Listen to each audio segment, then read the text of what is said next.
When's the right time to talk to your architect about money? I'm Elise Glink with ExpertRealEstateTips.net, and the answer may surprise you. You really have to talk about money all the time. I would have a conversation about money literally every meeting if you can.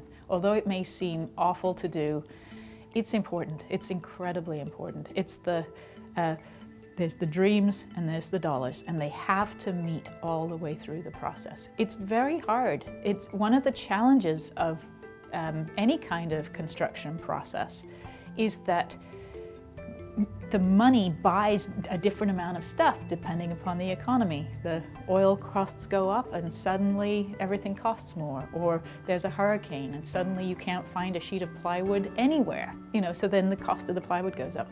So it's a kind of a moving target.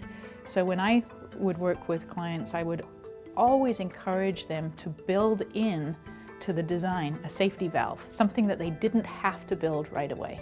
It might be, in some cases, it was a garage structure or a breezeway or something that was a chunk of maybe not finishing a basement, something that allowed them to have the ability to make the house a little bit less expensive if they needed to.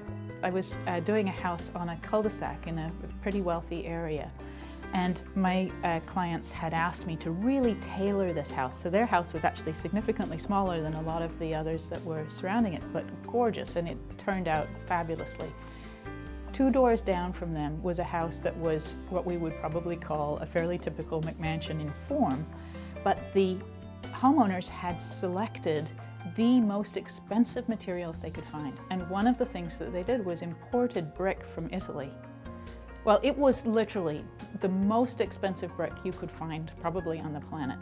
And they plastered the house with it, and it looked hideous. The cost of the material is not going to make the house better.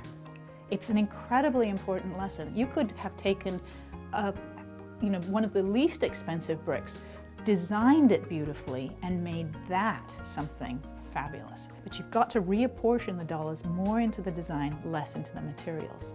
So that's a lesson that's very hard for us to grasp, because it shouldn't be that way, surely, but it is.